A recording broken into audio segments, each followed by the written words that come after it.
Com a chegada do mês de novembro, muitas empresas começam a se preparar para contratar trabalhadores temporários por causa do movimento maior em dezembro. Se você está se preparando para conseguir alguma vaga, nós vamos trazer informações sobre os direitos desses trabalhadores.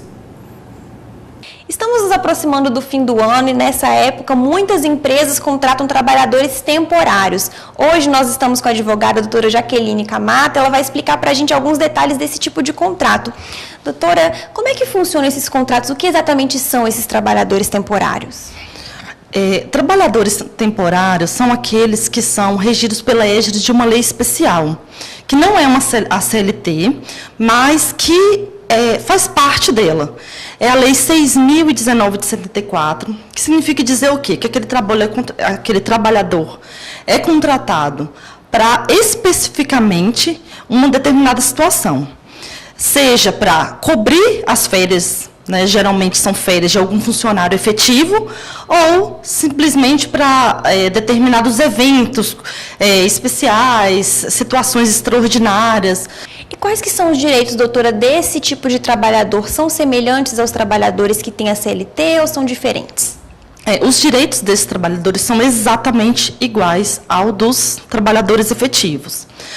Primeiro, é importante que a gente diga que o próprio nome temporário, ele já diz a que veio. Ele diz que é um contrato de trabalho que tem uma duração. A duração, segundo essa mesma lei que rege o trabalhador temporário, é de 3 meses, prorrogável por mais 3 meses. Ou seja, esse contrato de trabalho ele tem um prazo máximo de duração de 6 meses. Ele nasce para durar durante 3 meses. Essa é a primeira grande situação que a gente precisa saber.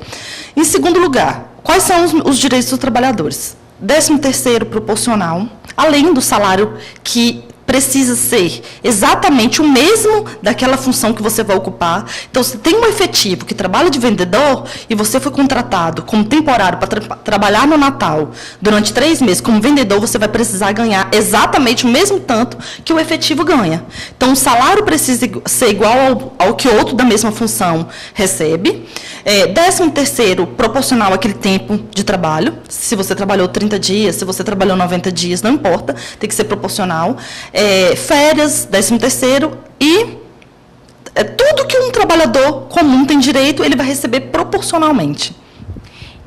Só que ele não vai ter um aviso prévio. Se ele quiser, se o empregador quiser demiti-lo antes desse período, no caso dos 3 meses, se ele quiser depois de 1 mês, depois de 2 meses, pode imediatamente?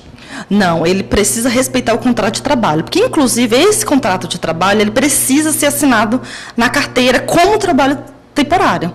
Ele não pode ser assinado como se estivesse contratando normalmente, sob pena de ele se inserir lá na CLT e não na legislação especial. Então, ele vai ser percebido, juridicamente falando, como um trabalhador normal que está em contrato de experiência. E não é o caso. A diferença de um trabalhador temporário é que na carteira de trabalho vai estar descrito como temporário. Então, ele precisa ter esse contrato. O empresário, o empregador, ele não pode contratar sem fazer esse contrato, sem assinar a carteira? Não, não pode. Tem que ser um contrato escrito, ele é necessariamente formal, que significa dizer que ele precisa ser escrito como temporário, com a duração predeterminada, ou seja, tanto o empregador quanto o empregado precisam cumprir, não é só um direito do empregado, é um dever. Também, um direito-dever, né? Ele tem o direito de ter respeitado esse tempo, como ele tem o dever de cumprir esse tempo que ele foi contratado. Tanto de uma parte, tanto de outra. Não se fala em aviso prévio, justamente porque a natureza de aviso prévio é você ser surpreendido com a demissão, o que não é o caso. As partes já entram nessa relação já sabendo o início e o fim do contrato.